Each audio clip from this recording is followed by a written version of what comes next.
we just approached a chicken facility that we actually were at yesterday, and we could not access this facility yesterday because the water was too high. It has since receded a couple feet, and the door that I tried to pry open yesterday with a crowbar actually must have been pushed open with some extra force from the water and me prying that door open. And so now what we're seeing is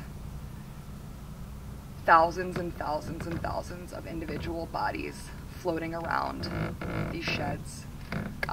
We'll go over and see the door where these animals are coming out right now, and their bodies are just floating by us right now. It's an environmental nightmare, it's a public health nightmare, and obviously it's a case of mass animal cruelty. These animals died slow, painful, agonizing deaths. Those that didn't suffocate before the floodwaters rushed in eventually drowned in horrific circumstances. I mean, I can't even imagine the terror inside of these barns and what ensued afterwards. So what we're seeing right now is just some of their bodies. There's four sheds on this facility, and this is just from one shed so far. And this is what we're going to continue seeing more of as the water levels recede and animal bodies start flowing out. It's truly unfathomable. The suffering and the pain is truly unfathomable.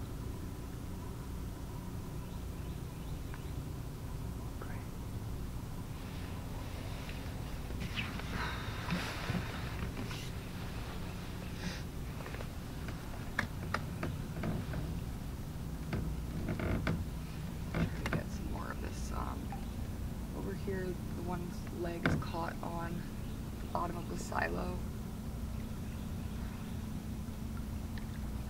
I mean, when we were here yesterday, around the same time, we didn't hear anything. So my guess is that these animals died a couple days ago, and they've been sitting inside ever since.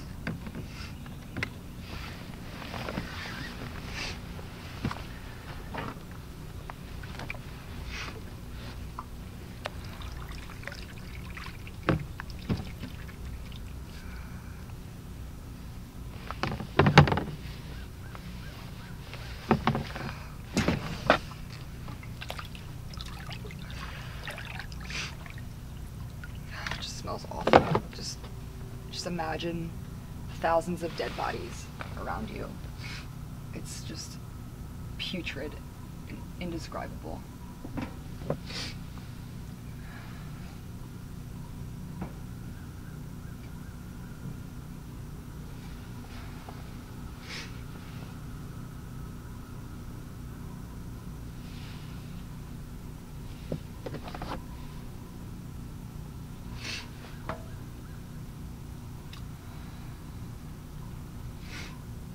You'll notice that if you could actually see their bodies, many of them are suffering from injuries that were either sustained during all of this mess after the hurricane hit, or even were likely in horrific condition before they were killed by the storm.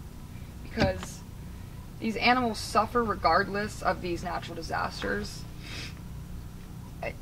Anybody that's ever entered these facilities, which is few, I am one of them, has seen the terror that occurs on a regular basis inside of these places. I've been in cage-free, organic, free-range, egg-laying barns, chicken sheds, and they're not any better. They are just carefully constructed marketing terms and certifications to make otherwise compassionate people feel better about making really crappy decisions. And the decision is they're making these decisions at least 3 times a day, most people. And so by not choosing to eat these animals, regardless of the certification and the humane washing, it's horrible.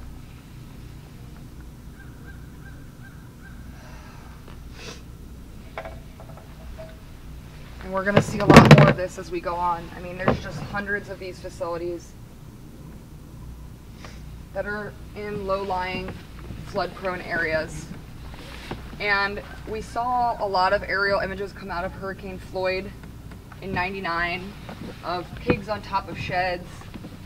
And these industries learned their lesson from that, because that was a PR nightmare. These industries learned their lesson. But eventually it gets out. And this is a perfect example of that. No matter how well they lock up these barns, no matter how well they prepare for the hurricane to hit and the floodwaters to hit, there's going to be mass casualties, and it's going to get out, because there's no denying these type of crimes.